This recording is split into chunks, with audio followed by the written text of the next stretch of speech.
바울과 바나바가 계속 이고니온 안디옥이라는 비시디아 안디옥이라는 곳에서 복음을 전합니다. 지난주에 수요일날 우리가 이 바울과 바나바가 비시디아 안디옥에서 복음을 이렇게 전하는 가운데에 해당해서 복음을 전했는데, 그때에 참 그게 모여든 사람들이 그 말씀을 듣고 은혜를 받고 다음에 와서 또 전해달라고 요청을 하죠. 그래서 이 바울과 바나바가 이번에도 이 배당에 모여서 이제 말씀을 이제 전하게 되어집니다. 근데 이 복음에 대한 소문을 듣고 이번에는 그 배당에 수많은 사람들이 모여든 겁니다. 그래서 이 바울과 바나바가 전하는 참 듣지 못했던, 알지 못했던 그 복음에 대해서 이들이 듣고 싶어서 이제 모였던 거죠. 그래서 바울이 그곳에서 말씀을 전하는데 다시 한번 예수님에 대해서 소개를 하게 되어지고 구원에 대한 메시지를 그 모여있는 무리들에게 전하게 됩니다. 근데 문제가 생깁니다. 어떤 문제가 생기느냐 하면 많은 사람들이 모여들게 되어지고 또 그 구원의 말씀을 듣고 참 기뻐하는 그 모습을 보면서 그곳에 있었던 유대인들이 시기를 하게 되어지죠. 그래서 그 배당에 있는 유대인들이 아주 강하게 복음에 대해서 비방을 하고 예수는 하나님이 보낸 메시아가 아니다라고 강력하게 이들이 이제 주장을 합니다. 그러나 이 바울과 바나바는 그 유대인들의 강력한 그 말에도 불구하고 그들은 담대하게 뭐라고 이야기하느냐 하면 46절에 이렇게 고백을 하죠. 바울과 바나바가 담대히 말하여 이르되 하나님의 말씀을 마땅히 먼저 너희에게 전할 것이로되 너희가 그것을 버리고 영생을 얻기에 합당하지 않은 자로 자처하기로 우리가 이방인에게로 향하노라 라고 이야기합니다. 즉 무슨 말이냐면 유대인들이 하나님의 말씀을 거절함으로써 영생의 선물이 오히려 이방인들에게 주어졌다라고 이제 바울이 그렇게 이야기를 하는 겁니다. 이방인들이 하나님의 구원을 보게 되어진다. 이제 이것은 나의 말이 아니라 그 오래전에 구약 성경에 말씀을 하고 있다. 그래서 바울이 이사야서 말씀을 인용을 해가지고 이방인들이 구원을 받게 되어지는 그 내용에 대해서 증거를 하게 되어지는 거죠. 이 이야기를 듣고 이 하나님의 말씀을 듣고 배당에 모여있던 이방인들이 너무나도 큰 기쁨을 가지게 되어지죠. 48절에 이렇게 기록을 하고 있는데 우리 48절 말씀 한번 다 같이 읽겠습니다. 읽읍시다. 시작.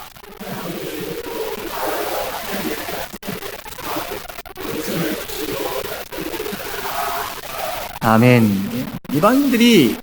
이방인들에게도 구원이 베풀어진다라는 이 이야기, 이 말씀을 듣고 너무나도 기뻐합니다. 하나님의 말씀을 듣고 너무나도 기뻐합니다. 그래서 그 말씀으로 인하여서 막 찬양하게 되어져. 이런 일이 그 현장에서 일어나게 되었던 겁니다. 뿐만 아니라 이렇게 참 자기들에게 구원이 임하게 되어지는, 그래서 그 말씀을 듣고 예수를 믿고 구원받게 되어진 자들이 나아가서 복음을 전하게 되어지는 겁니다. 그래서 이 도시 안에 비시디아 안디옥이라는 그 도시 안에 복음이 더욱더 막 널리 퍼지게 되어졌던 것이죠. 복음이 자꾸 확산되어지니까 또 유대인들이 문제를 일으키게 되어지는 거죠. 이제는 아주 거칠게, 그래서 바울과 바나바를 더 이상 이 비시디아 안디옥에 두지 못하도록 그렇게 막 이 유대인들이 막강하게 아주 큰 힘을 발휘하여서 이렇게 쫓아내죠. 결국 바나바와 바울과 바나바는 더 이상 여기 있을 수 없어서 이고니온이라는 그 도시로 떠날 수밖에 없었습니다. 바울과 바나바가 복음을 전하고 예수 믿는 사람들에 의해서 그 복음이 확산되어져 가는 가운데에 바울과 바나바가 다른 지역으로 떠났지만 거기엔 여전히 복음을 받아들였던 그 세 가족들이 성령의 능력 가운데서 구원의 기쁨이 넘치게 되었다고 그렇게 52절에 말씀하죠. 제자들은 기쁨과 성령이 충만하니라 라고 그렇게 말씀을 합니다. 오늘 이 본문 말씀의 내용을 보면서 복음에 대해서 참 여러 반응이 있는 것을 보게 되었습니다.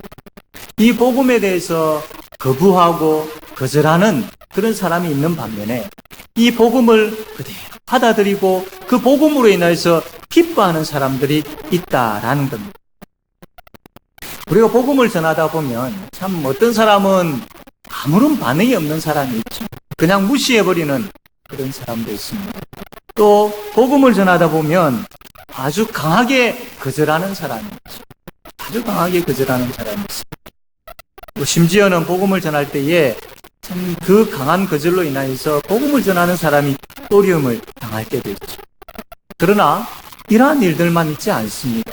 복음을 전할 때에 하나님께서 예비된 영혼을 만나게 하시고 그 영혼들이 주께로 돌아오게 되어지는 그런 역사도 하나님께서 일으키심을 믿으시기를 바랍니다.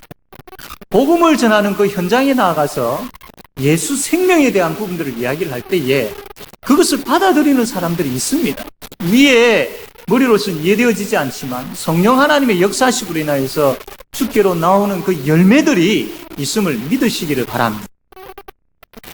이 복음을 듣는 자가 받아들이지는 않지만 우리가 복음을 전할 때에 그 복음을 내가 이 사람에게 복음을 전했는데 그 사람은 정작 복음을 받아들이지는 않지만 바로 그 사람 옆에 있는 사람이 복음을 듣고 주께로 변화되어지는 역사가 일어납니다. 언젠가 한번 페이스북입니까? 거기에서 보니까 그 한 전도자가 미국인 것 같습니다. 전도자가 그 길에 나가서 복음을 전하는데 어떤 사람들이 모여 있었냐면 아마 조직 폭력배 같은 사람들이 모여 있을 텐데 거기에서 한 사람을 놓고 복음을 전하기 시작하는데 서로 그 복음에 대한 내용을 가지고 주거니 받거니 하면서 열심히 복음을 전합니다. 근데 결국은 그렇게 땀 흘려서 복음을 전했던 사람은 그냥 아무런 반응이 없었습니다. 마침 그 옆에 듣는 둥 마는 둥 하면서 별 관심을 가지지 않는 듯한 사람이 그냥 기웃기웃하면서 그 복음에 대한 것들을 들었던 거예요. 한참 뒤에 세월이 흐르고 나중에 보니까 그 사람이 성경책을 들고 다니면서 그 지역에 있는 사람들이 복음을 전하고 있는 것을 보게 되어집니다. 하나님께서는 이렇게도 역사하시는 것이죠.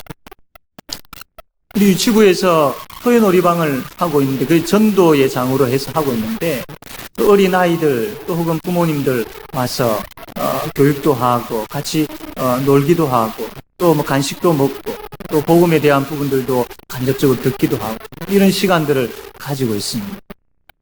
근데 교사들이 그렇게 막 열심을 내었는데도 그 아이들이 어린 아이들이 유치부 잘 나오질 않는 과연 이게 헛것일까? 근데 뒤에 들어보니까 유치부 때 나오지 않은 아이들이었는데 그 아이들이 지금 초등부에 잘 나오고 있다. 그런 열매도 있는 것이죠. 그 아이들에게 또 혹은 그 부모에게 복음을 전하는데 그 현장에서 또 혹은 직접적으로 그 아이들이나 그 부모들이 그 복음을 듣고 참 교회 나오면 참 좋겠는데 그 직접적인 어떤 그 열매보다는 오히려 여기에서 복음을 전했는데 다른 데서 열매를 거두게 되어지는 그런 감정도 듣게 되었습니다. 복음에는 하나님의 능력이 있습니다. 우리가 나아가서 복음을 전할 때에 하나님은 그 능력의 복음을 땅에 떨어뜨리지 않습니다. 그 사람을 지금 변화시키시든지 나중에 변화시키시든지 아니면 그 사람이 아닌 다른 사람을 변화시키시든지 아니면 이 사람에게 복음을 전했는데 생각지도 않은 다른 곳에서 열매가 맺혀지든지 하나님께서는 그렇게 역사하여 주실 줄로 믿습니다. 그러므로 우리가 해야 할 부분들은 담대하게 나아가서 복음을 전하는 것입니다. 복음은 하나님의 능력이다라는 확신과 믿음을 가지고 나아가서 전하는 것이죠. 그렇게 지혜를 가지고 기도하는 가운데에 복음을 전할 때에 하나님께서 맺게 하시는 그 열매를 경험함으로 우리의 신앙이 더욱더 성숙되어질 뿐만 아니라 뜨거워지는 큰 은혜가 임하게 될 줄로 믿습니다. 우리의 믿음이 자라가는 그 이유 중에, 또 그 과정 중에, 그 방법 중에 여러 가지 것들이 있지만 우리가 현장에 나아가서 복음을 전함으로 그 사람을 만나고 그 사람과의 삶 속에서 예수 생명을 보여주고 전하는, 그래서 그 사람이 예수 믿고 죽기로 돌아오게 되어지는 그 모습 보면서 나의 믿음이 자라게 되어지는 것이죠. 이런 은혜가 우리 모든 성도들에게 충만하게 되어지기를 바랍니다. 오늘 두 번째로 이 말씀을 통해서 또 우리가 한 가지 알 수 있는 것은 뭐냐면, 이 비시디아 안디옥에 있었던 사람들, 배당에 모여서 바울과 바나바가 전했던 그 복음을 받았던 그 이방인들, 복음을 받아들이고 말씀을 받아들이고 말씀을 받아들였던 그 이방인들의 반응인 것이죠. 그들이 어땠습니까? 오늘 말씀 보면 그들이 기뻐했습니다. 복음이 그 속에 있으니까, 말씀이 그 가운데 있게 되어지니까 기쁨이 있더라니. 기쁨. 이게 참된 기쁨인 것이죠. 사랑하는 성도 여러분, 여러분 가운데 기쁨을 잃어버리지는 않았습니다. 세상의 어떤 것들을 통하여서 기분이 좋을 수는 있지. 세상이 주는 것으로 인하여서 참 내가 흥이 날 수는 있습니다. 그러나 하늘의 기쁨을 이 세상의 것에서 우리는 누릴 수가 없습니다. 세상은 그것을 우리에게 결코 줄 수 없습니다. 참된 기쁨은, 하늘에서 내려오는 기쁨은 오직 하나님에게서 나오고 그분의 말씀으로 인하여서 우리가 그 기쁨을 얻게 되어집니다. 기쁨을 잃어버렸다니, 우리가 어떤 일을 할 때 누구를 만나든지 그 삶 속에서, 그 관계 속에서, 그 일 속에서 기쁨이 있어야 됩니다. 이게 기쁨이 없다니, 이것은 당연한 것으로 여기서는 결코 되지 않습니다. 하나님 앞에서 왜 내가 기쁨을 잃어버렸는지, 내가 왜 그 기쁨이 없는지, 이 일을 하는데 왜 내가 기쁨이 없는지, 내가 이 섬김의 자리에 있는데 왜 내가 기쁨이 없는지, 예배의 자리에 있는데 왜 내가 기쁨이 없는지 살펴야 하겠습니다. 기쁨이 회복되어지는, 너무나도 중요합니다. 여기 비시디아 안디옥에 있는 이 이방인들이 어떻게 기뻐했습니까? 말씀을 그대로 받아 자기들에게 하신 말씀임에 대한 확신을 가지고 그 말씀에 대한 큰 믿음을 가지고 있었기 때문에 기뻐할 수 있습니다. 바울과 바나바가 그 자리를 떠난다 할지라도 성령 하나님께서 말씀의 능력으로 말미암아 기쁨을 계속 공급해 주셨기 때문에 그들에게 기쁨이 있었던 거예요. 이러한 기쁨이 저와 여러분에게도 충만하게 되어지기를 바랍니다. 세상의 자리에서 기쁨을 찾아서는 되지 않습니다. 말씀의 자리에서, 기도의 자리에서, 섬김의 자리에서, 헌신의 자리에서 우리는 기쁨을 찾을 수가 있습니다. 그곳에 하나님께서 역사하시기 때문입니다. 사랑하는 성도 여러분, 기쁨을 회복할 수 있는 기회를 놓치는 어리석음이 없기를 바랍니다. 기쁨의 자리를 다른 것과 바꾸어 버리는 일들이 없기를 바랍니다. 다시 기쁨이 회복되어지기 위하여서 그 기쁨의 공급처인, 그 기쁨을 가지고 계시고 기쁨을 주시는 그 하나님을 붙잡게 되어지고 그분의 말씀을 듣게 되어지고 그분과 함께 동행하는 삶 가운데서 기뻐하고 또 기뻐, 그래서 내 속에서 기쁨이 흘러넘쳐서 옆에 있는 사람에게 내 기쁨이 전달되어지고, 믿지 아니하는 사람들에게 내 기쁨이 전달되어지고, 가족들에게 내 기쁨이 전달되어지고, 같이 있는 우리 구역 성도들에게 내 기쁨이 전달되어지는 그러한 기쁨이 충만한 우리가 되어져야 되지 않겠습니까? 사랑하는 성도 여러분, 이 밤에 하나님께서 우리를 기도의 자리로 부르신 이유가 분명히 있습니다.